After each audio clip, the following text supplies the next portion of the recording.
Andeme bakkabraa hundee Oromoon tokko ta'eetu qabsootti fufa. Andeme wallagga hundee garuu kana booda Jimmaa follag, Baalee follag, Arsii follag Oromoo tokko ta'uu hin danda'u. Gaafa wallagga hoggaadhaan hin ajjeefamne gaafa jedhan waan dubbatan baay'een waan biraa se'aa ture.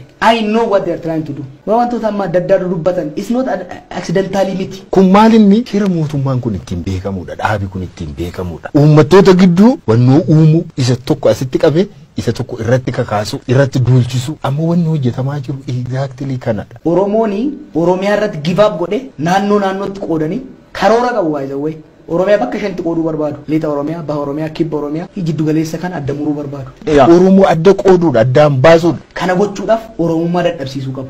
Naannummaa cimsuu qabu. Naannoo sanarratti beekuma xiyyeeffateera. Oromummaa dadhabsiisuu barbaadu. Amantii ol kakaasuu barbaadu. Naashinaalistoonni yookaan namoonni sabboonummaa jabeessan, cimsan bakki isaan dhufanis bakka sanaa jedheellee ni yaada. Wallagga irraa intarneetii cufanii kophatti sabboonummaadha kan barbaadamudha. Hammuu kan barbaadamu. Naannoo sabboonummaa sana gogsuudha. Kanaadha karoorri mootummaa.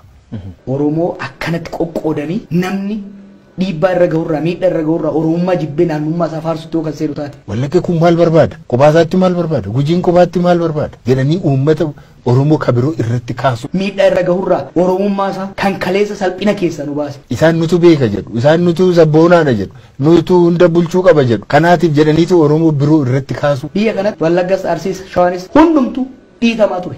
Kan ol bahe Oromummaa isaa waan qabateef. Akka waan ajandaa isaan ajandaa Oromoo ala ajandaa biraa akka waan isaan qabanitti kaasu.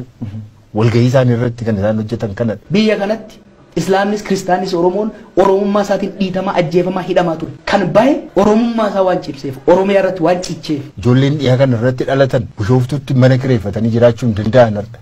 Adaamaatti mana barnootaa keessaa mana barnootaatti special school jedhanii ijaaran sana keessaallee keessaa funaananii ari'aniiru bara. Ijoollee dhiyaatti dhalatan. Barattoonni kan walitti bu'aa jiru Oromoo fi Amaaraa Eedee Yuunivarsiitii keessatti. Miti maaliif ijoollee Wallaggaa qofa adda baasanii isaan ari'aniif? They definitely want this. Birookiraasii mootummaa keessaati. Aangoo kamillee keessaatti illee haxaa'anii balleessaa jiran. Kun waan jirudha. Waan mootummaan kun kennuu danda'u hundumarraati ala godhaa jiran. Ani gorsi ani qabu buleeyyan keenya Wallaggaatiifis buleeyyan keenya bakka hunda jiraniifis duula Oromummaa irratti godhamu malee duula walirratti godhamaa jiru miti baay'ee. Duula Oromummaa irratti godhamudha.